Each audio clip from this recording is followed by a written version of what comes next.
Okay, so you want to own a Roman legion, 5,000 men, sworn to you personally, except you rented them, 225 denarii a year each.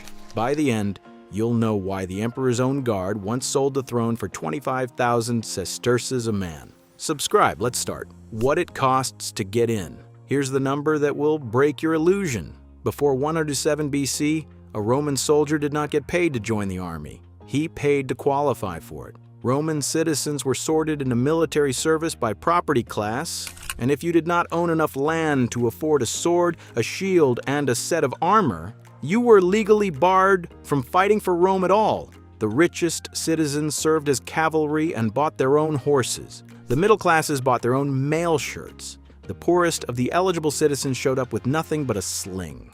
Then a general named Gaius Marius looked at a recruitment shortage and did something no one had done before. He opened the legions to the caput sensi, the landless poor, the men who owned nothing and had never been allowed to fight. He handed them state-issued equipment instead of requiring their own. That single decision is the real founding moment of what you're about to buy into, because it turned an army of property owners defending their own land into an army of men who owned nothing and depended entirely on their commander for their next meal. Once you strip away the romantic version, a single legion under the early empire ran on a payroll of roughly 5,120 legionaries, alongside 45 centurions, 5 tribunes, and 1 legate commanding the whole structure. The base rate for an ordinary legionary, fixed by Julius Caesar and left mostly untouched by Augustus, sat at 225 denarii a year, paid out 3 times annually in January, May, and September. That doesn't sound like much until you multiply it. Historians who have reconstructed the full payroll put the wage bill for one legion's rank and file at close to 608,000 pounds sesterces annually before a single centurion or officer is paid. Add the officer corps on top of that, and a fully staffed legion cost the Roman treasury somewhere around 9.7 million sesterces every single year, just to keep 5,120 ordinary men and their commanders in the field. Rome did not run one legion. At the height of the empire, Rome maintained somewhere between 30 and 33 legions simultaneously, which puts the combined personnel bill for the legionary system alone north of 291 million sesterces a year, before you add auxiliary cohorts, a standing navy, forts, roads, and the logistics network required to move grain to a frontier camp in Germania or Syria. One estimate for the full military budget of the empire, everything included, lands at roughly 450 million sesterces annually. That number should stop you. Historians studying the imperial budget have put the military share of total state spending at somewhere between 40 and 50% of the entire treasury, even in years with no active war. Almost half of everything Rome collected in taxes across 3 continents went to paying men to stand in forts and hope nobody attacked. And even that 225 denarii a year wasn't really 225 denarii in a legionary's pocket. The state deducted the cost of food, clothing, and replacement equipment directly from the stipendium before a soldier ever touched it. Historians estimate a legionary's actual take-home pay landed somewhere around 50 to 60% of the number written on the official ledger. So the price of entry wasn't a fee you paid once. It was a fee the state quietly kept charging you every payday for the entire 25 years you were legally required to serve. Here's the number that really shouldn't be possible. When Julius Caesar returned to Rome in 46 BC after his campaigns in Gaul, he threw a quadruple triumph and handed every ordinary soldier under his command 5,000 denarii in cash, on top of everything they'd already earned. Every centurion received double that. Every tribune and cavalry prefect received double again. Do the math on that first number. A legionary earning 225 denarii a year would need roughly 22 years of base pay to accumulate what Caesar handed him in a single afternoon. That's not a bonus. That's proof that the man who could hand out 22 years of salary in one parade owned something the Roman treasury never could: the undivided loyalty of every soldier who caught it. So if the treasury is paying 9 million sesterces a legion, and a general is handing out 22 years of wages in an afternoon, a very uncomfortable question sits underneath the whole system. Whose money is actually buying this army's obedience? How the money flows. The stipendium was never the whole picture. It was the floor, not the ceiling. And the gap between the two is where the real economy of a legion actually lived. On campaign, a soldier's income depended almost entirely on plunder, and plunder was distributed by rank in a system that made the wealth gap between an ordinary legionary and his officers look almost modest by comparison. When Pompey celebrated his third triumph in 61 BC, he handed 1,500 denarii to every soldier under his command, an amount ancient sources say represented roughly a decade of ordinary pay collected in a single ceremony. Booty from a successful campaign could exceed several years of a soldier's regular stipend in one distribution, which meant a legionary's real annual income was never a fixed, predictable number. It was a gamble tied directly to how aggressive and how successful his general happened to be that particular year. That dependency is precisely what the discharge system was built to manage. A legionary who survived his full 25 years of service, from recruitment in his late teens to retirement somewhere near his mid-40s, was entitled to a premia, a discharge payment set by Augustus at 3,000 denarii.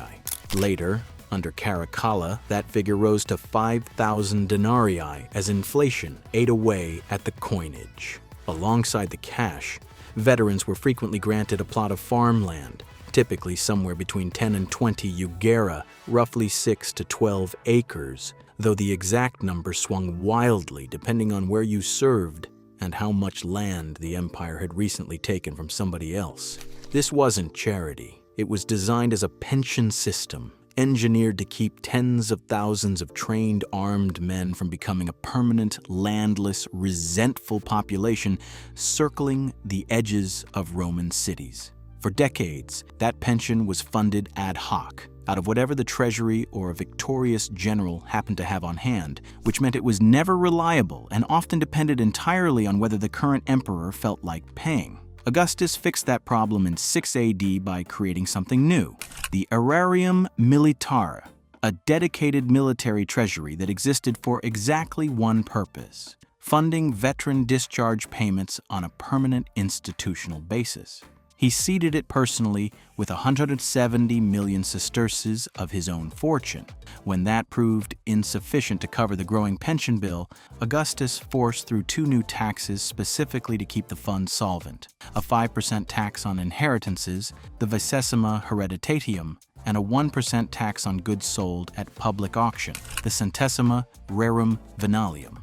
Close relatives were exempted from the inheritance tax, but almost every other Roman who ever inherited money from a friend, a patron, or a distant relative was quietly subsidizing the retirement of men they had never met and would never serve alongside. When Roman citizens later demanded the sales tax be abolished, the emperor Tiberius refused, telling them directly that this specific revenue was the only source keeping veterans paid, and that the state itself could not survive without it. Read that admission carefully. An emperor was telling his own citizens out loud that the empire's stability depended on a 1% tax nobody wanted to pay. Money didn't flow from soldier to state and back again in a simple loop. It flowed from every Roman who ever sold property at auction, through a treasury built specifically to buy the loyalty of men with weapons, and it never stopped moving because the moment it did, 28 legions worth of trained armed veterans would have nothing left to lose.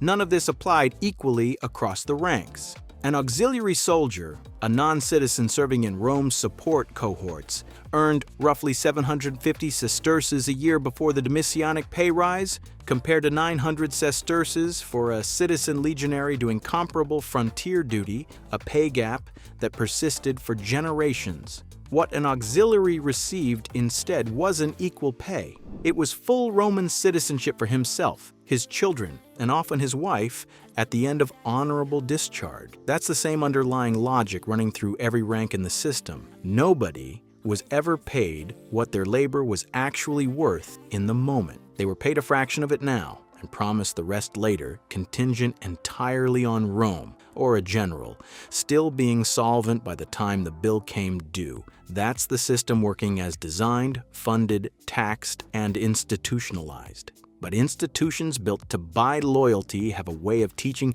the people being bought exactly what their loyalty is worth. And once soldiers learn that lesson, they stop waiting for the state to name the price, the hidden costs in the villain. Then something changed. The cracks were already there from the start, and they showed up inside the legions themselves, not at the top. Centurions carried a vine cane called a vetus, both a symbol of rank and a genuine instrument of discipline. And the historian Tacitus records that Roman soldiers in the Rhine legions complained bitterly about paying bribes to their own centurions just to be excused from exhausting fatigue duties. One centurion earned the nickname Cedo Alterum, meaning "fetch me another," from his habit of snapping his cane across a soldier's back and immediately demanding a replacement. When Augustus died in 14 AD, an uncertainty spread through the frontier camps. That resentment detonated. 3 separate legions mutinied almost simultaneously, 2 along the Rhine and a 3rd in Pannonia, and Roman soldiers dragged multiple centurions or their tents and killed them in front of their own men. The complaints recorded by Tacitus weren't abstract. Soldiers said they were serving well past their contracted terms, that their pay covered barely enough to survive after deductions, and that a centurion's goodwill had a price payable in coin, whether or not you'd broken a single rule. That was small-scale corruption, one soldier and one officer at a time. But bribery stopped staying small, and it stopped staying at the bottom. Once soldiers understood their obedience had a market price, a structural mechanism emerged to formalize it, and it ran all the way to the top. That mechanism was the donativum, a cash gift paid to soldiers and especially to the Praetorian Guard stationed in Rome itself to secure their loyalty at moments of political danger. The donativum wasn't a personal invention of any one emperor, it was a system, one that, once established, became impossible to dismantle because every emperor who refused to pay it was simply outbid by the next man willing to. Augustus paid the Praetorians 250 denarii on the occasion of his own will being read. Claudius, taking the throne in 41 AD after the assassination of Caligula, paid each guardsman roughly 3,750 denarii simply for recognizing him as emperor, an amount worth more than 16 years of an ordinary legionary's base salary, handed out in a single afternoon to men who hadn't fought a single battle to earn it. Every emperor after Claudius understood the lesson the system had taught. The throne was secured by whoever could pay the guard the most, the fastest. By 193 AD, the donativum mechanism reached its purest conclusion. The Praetorian Guard murdered the Emperor Pertinax after he spent barely 3 months trying to impose financial discipline on soldiers who had grown used to being purchased. With the throne empty, the Guards stood on the ramparts of their own camp and announced the empire itself was for sale to the highest bidder. 2 men showed up. Titus Flavius Sulpicianus opened the bidding from inside the camp.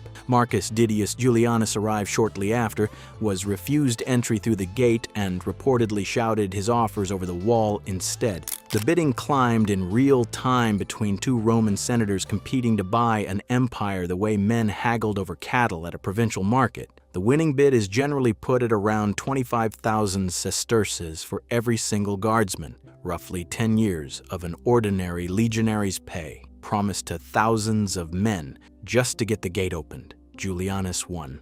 He lasted 66 days before the guard that had sold him the empire abandoned him the moment a general with real legions marched on Rome. He was executed in his own palace, reportedly asking with his final breath what evil he had actually done to deserve it. The answer was simple. He had trusted a system to stay bought. See day number 2, at Villain Reveal, Sheet 5 Min Mark, if you want to understand how systems like this get built. One payroll at a time, hit subscribe, because the next account we open might be closer to the present than you think. And the donativum was never the largest cost the system imposed on someone else. For that, you have to look at what happened when the treasury ran out of coin entirely and switched to paying veterans in something it could always manufacture more of: land. When Emperor Claudius settled roughly 3,000 veterans on the site of the former Legion fortress at Colchester in 49 AD, each man received around 50 jugera. close to 33 acres per man. Multiply that out, and Roman authorities confiscated nearly 100,000 acres of native Trinovantian land to fund those pensions. The historian Tacitus described this using the phrase agri captae, captured territory,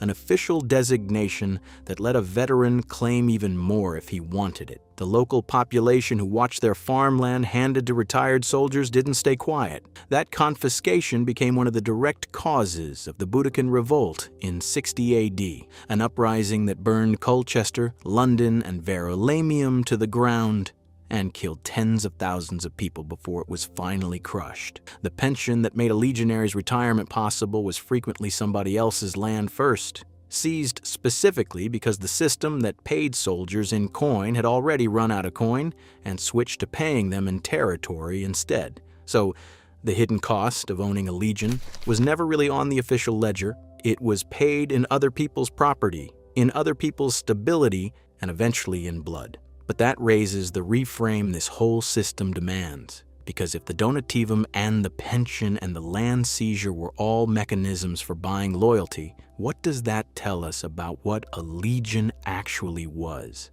The aha moment. Here's the reframe that changes how every number in this video should be read. A Roman legion was never really a weapon that the state pointed outward at its enemies. It was a debt instrument, one the state owed inward to the very men holding the weapons, and whoever served that debt first controlled Rome, regardless of what title the Senate had given them.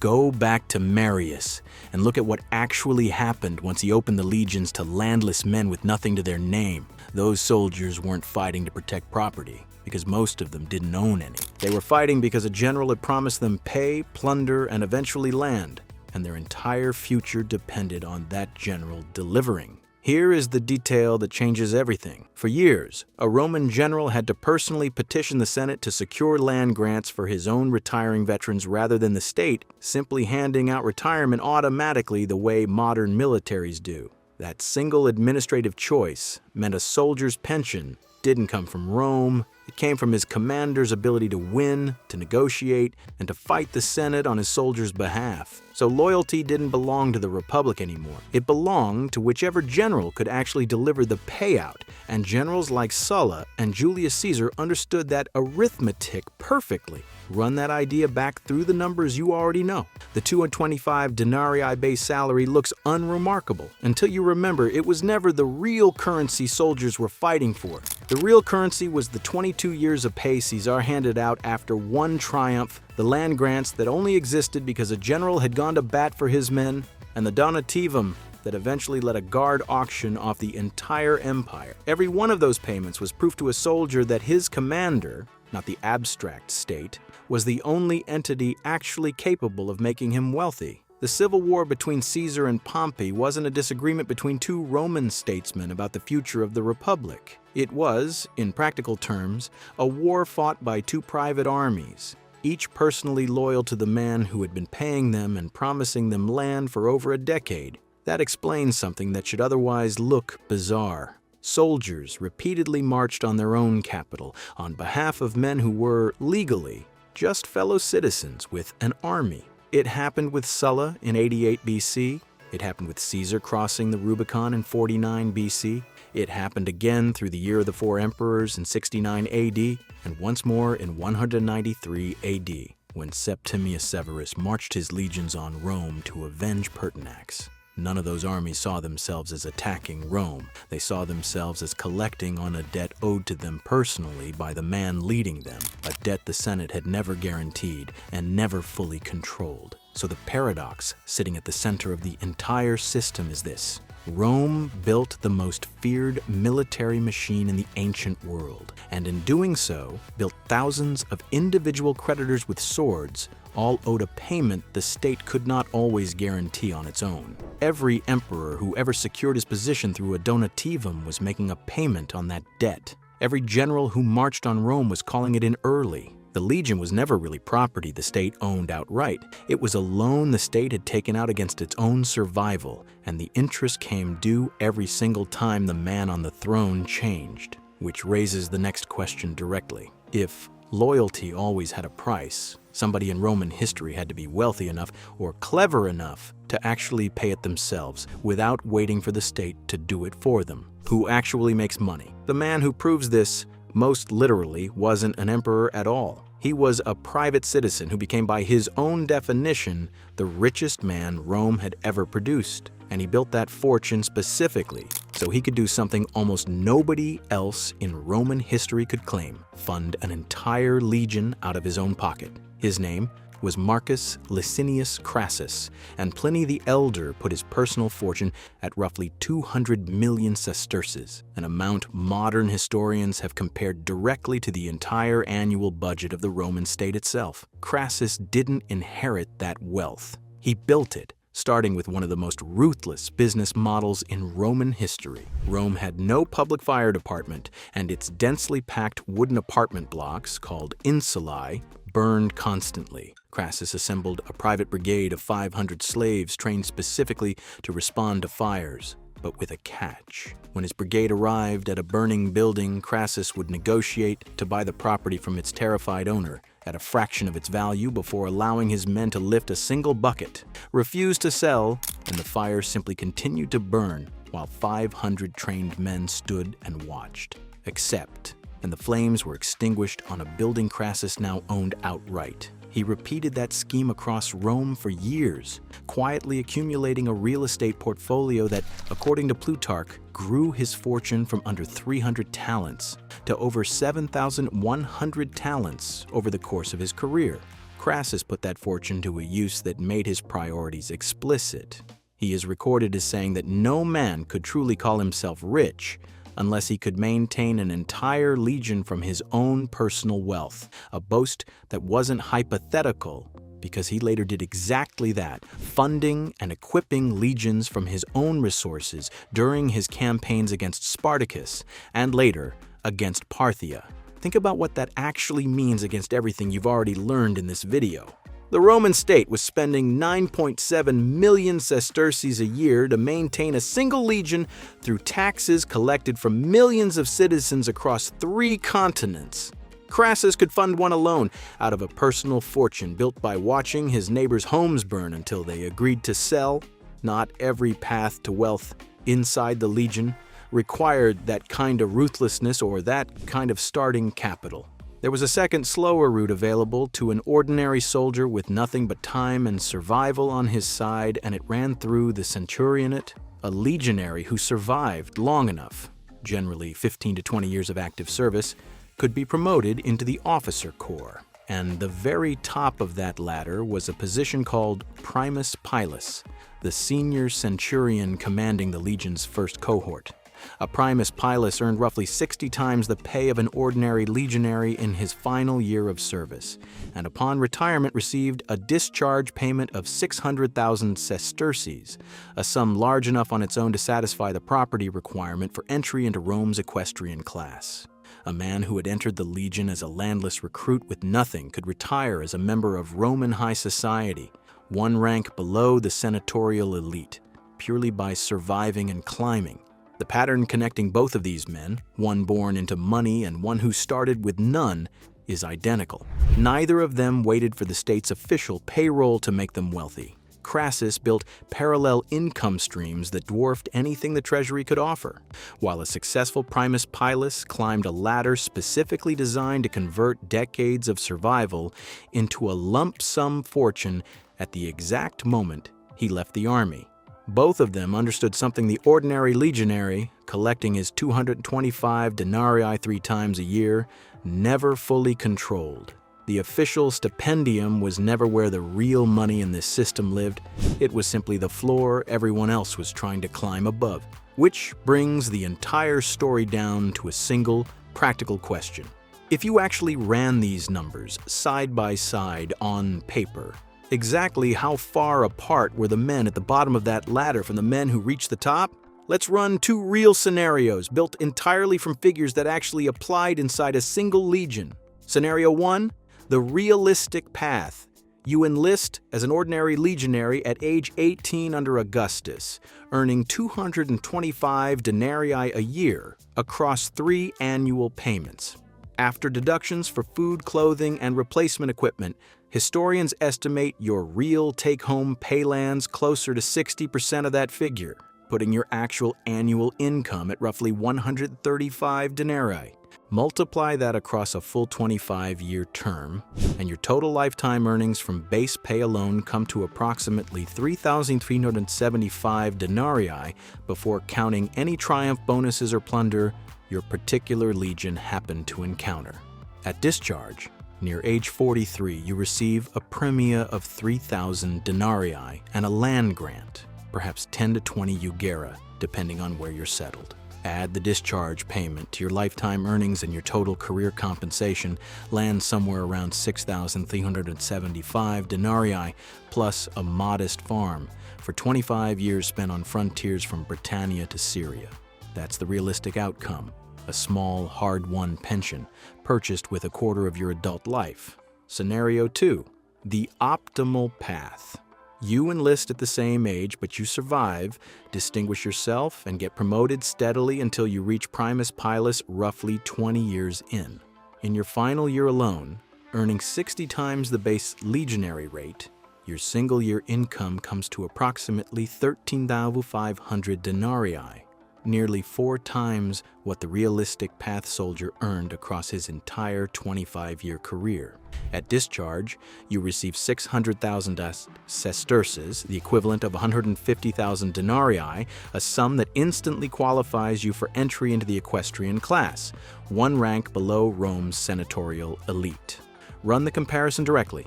The realistic path nets a veteran roughly 6,375 denarii and a small farm. The optimal path nets a Primus Pilus 150,000 denarii in discharge pay alone, not counting 2 decades of officer-grade salary along the way, a gap of well over 20 times, on top of a permanent jump in social class that no amount of ordinary service could ever buy. And Crassus sits entirely outside both scenarios because his 200 million sesterces didn't come from a payroll at all. It came from watching Rome burn, one negotiated building at a time. Until he could fund a legion, the Roman treasury itself spent 9.7 million sesterces a year maintaining.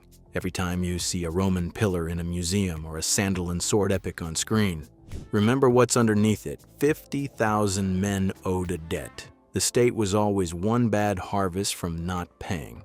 If tracing the real ledger behind a myth is your kind of history, subscribe. Okay, so you wanted to own a Roman legion. Now you know you never held the leash. You were just the last name on a debt that 50,000 armed men were always going to collect one way or another.